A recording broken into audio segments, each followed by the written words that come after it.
নমস্কাৰ ষ্টুডিঅ'ত মই ফাতেমা আসমিন আৰু আপোনালোকে চাইছে গুৱাহাটী টাইমছ। আমি আমাৰ অধিকাৰ কাঢ়ি আনিম বুলি আমছুৱে হুংকাৰ প্ৰদান কৰিছে বিজেপি চৰকাৰক। পুনৰ সৰব হৈ পৰিছে সংখ্যালঘু সংগঠন আমছু। আমছুৱে কৈছে যে মুছলমানসকল কেতিয়াও দুৰ্বল নহয়। বিজেপি চৰকাৰে এই কথাটো মনত ৰখা উচিত। আমি আমাৰ অধিকাৰ কাঢ়ি আনিবে, এই মন্তব্য কৰিছে আমছুৱে। আমি চৰকাৰৰ বিৰুদ্ধে যুদ্ধ কৰিবলৈ সাজু আছো বুলি মন্তব্য কৰিছে সংখ্যালঘু সংগঠন আমছুৱে। ৰাজনীতি পিছত প্ৰথমে জাতি জীয়াই থাকিব লাগিব। হিমন্ত চৰকাৰৰ বিৰুদ্ধে যুদ্ধ ঘোষণা আমছুৰ। বিজেপি চৰকাৰৰ বুলডোজাৰ ৰোধ কৰা হ'ব। উচ্ছেদ ৰোধ কৰি কেনেকৈ নিজৰ অধিকাৰ আনিব পৰা যায় তাৰ সিদ্ধান্ত লোৱা হ'ব।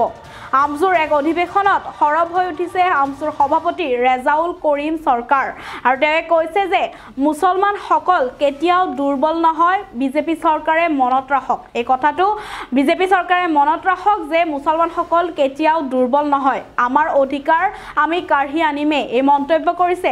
আমি চৰকাৰৰ বিৰুদ্ধে যুদ্ধ কৰিবলৈ সাজু আছো, এই বুলি মন্তব্য কৰিছে সংখ্যালঘু সংগঠন আমছুৱে। আৰু তাৰ পিছত ৰাজনীতিৰ পিছত আৰু প্ৰথমে জাতি জীয়াই থাকিব লাগিব। হিমন্ত চৰকাৰৰ বিৰুদ্ধে যুদ্ধ ঘোষণা কৰিছে আমছুৱে। বিজেপি চৰকাৰৰ বুলডোজাৰ ৰোধ কৰা হ'ব আৰু উচ্ছেদ ৰোধ কৰি কেনেকৈ নিজৰ অধিকাৰ আনিব পৰা যায় তাৰো সিদ্ধান্ত লোৱা হ'ব বুলি মন্তব্য কৰিছে। আমছুৰ অধিৱেশনত এনেদৰে সৰব হৈ উঠা দেখা গ'ল ৰেজাউল কৰিম চৰকাৰক আৰু তেওঁ কৈছে যে মুছলমানসকল কেতিয়াও দুৰ্বল নহয়।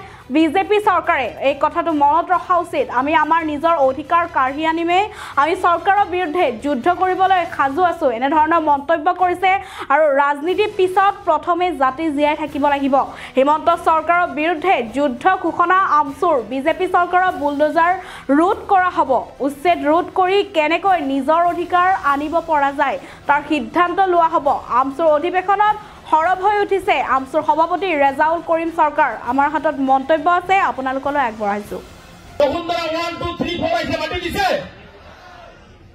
এই যে হিমন্ত বিশ্ব শৰ্মা সংখ্যালঘুৰ মাজতে ভাগ কৰিছে, এইবিলাক মিয়া, এইবিলাক চৰুৱা, এইবিলাক খিলঞ্জীয়া, এইবিলাক বোলে জুলহা।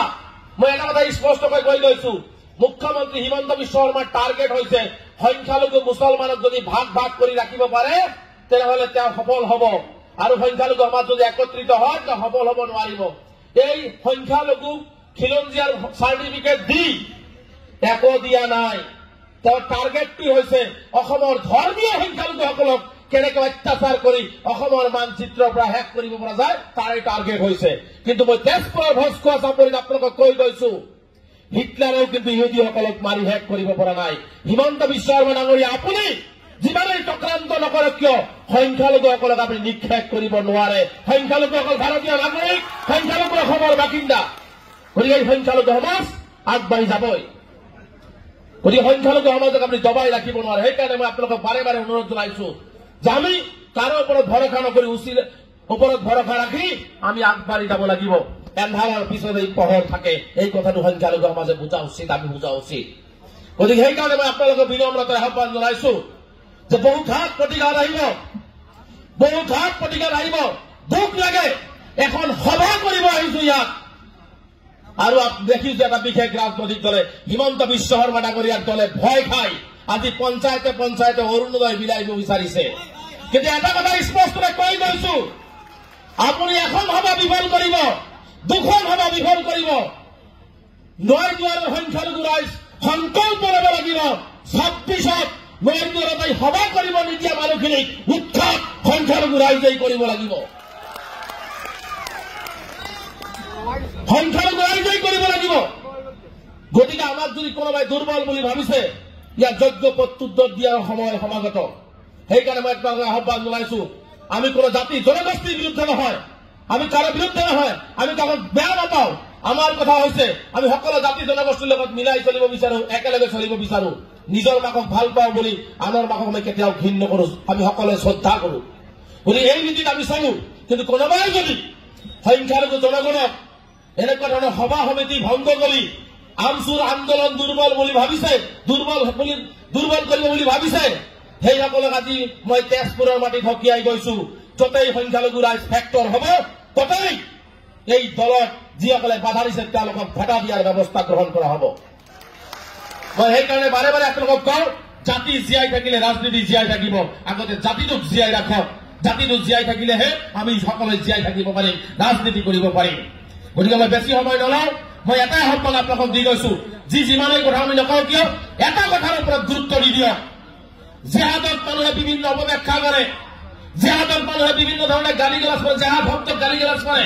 মই তেজপুৰৰ সংখ্যালঘু ৰাইজক কৈ গৈছো, জেহাদ কৰক, শিক্ষাৰ জেহাদ কৰক, শিক্ষাৰ বিপ্লৱ সৃষ্টি কৰক, শিক্ষাৰ যুদ্ধ সৃষ্টি কৰক, আৰু সকলো অন্যায় ফালি ওলাই যাওক। শিক্ষাৰ জেহাদ কৰিব লাগিব আমি। এই শিক্ষাৰ জেহাদ যদি আমি কৰিব নোৱাৰো, জাতি আমি আগবাঢ়ি যাব নোৱাৰো। আমি মুছলমান ধৰ্মত জন্মগ্ৰহণ কৰিছো, আমাৰ ধৰ্মগ্ৰন্থ হৈছে পবিত্ৰ কোৰাণ শ্বৰীফ। কোৰাণৰ প্ৰথম শব্দটো লিখা আছে ইকৰা, পঢ়া। আৰু এই জাতিয়ে ইকৰা আমল কৰিব নোৱাৰাৰ কাৰণে আজি আমি গোলামী থাকিবলগীয়া হৈছে, আজি ঘৃণাৰ পাত্ৰ হবলগীয়া হৈছে।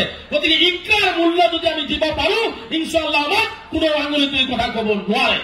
সেইকাৰণে কৈছো, আপোনালোকে শিক্ষাৰ বিপ্লৱ সৃষ্টি কৰি দিয়ক, শিক্ষাৰ জাগৰণ সৃষ্টি কৰি দিয়ক, ঘৰে ঘৰে শিক্ষা কৰক, তেতিয়াহে আমি ৰক্ষা পাম।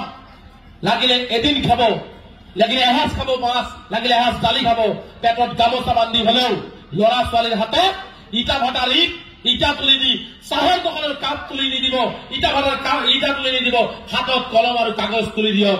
কাৰণ মই বিশ্বাস কৰো, পৃথিৱীত কোনো অস্ত্ৰ নাই যি অস্ত্ৰই কাগজ আৰু কলমক ভেদ কৰি ওলাই যাব পাৰিছে।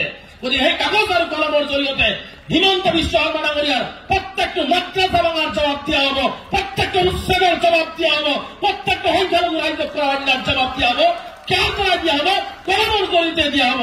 সেইকাৰণে লৰাই হওক ছোৱালীয়ে হওক, আপোনালোকে ল'ৰাবিলাক ছোৱালীবিলাকক শিক্ষিত কৰাৰ ব্যৱস্থা গ্ৰহণ কৰক। কাৰণ শিক্ষিত হলেহে আপুনি আত্মমৰ্যাদা বুজি পাব। পৃথিৱী নাথাকিলেও, পৃথিৱীত আপুনি নাথাকিলেও, শিক্ষা যদি আপোনাৰ অন্তৰত থাকে, শিক্ষা যদি আপোনাৰ চেহাৰত থাকে, তেনেহলে আপোনাৰ পৃথিৱীত নাথাকিলেও আপোনাৰ নামটো এই ঘোষ খোৱা চাকৰিত থাকি যাব। কি কাৰণে থাকি যাব?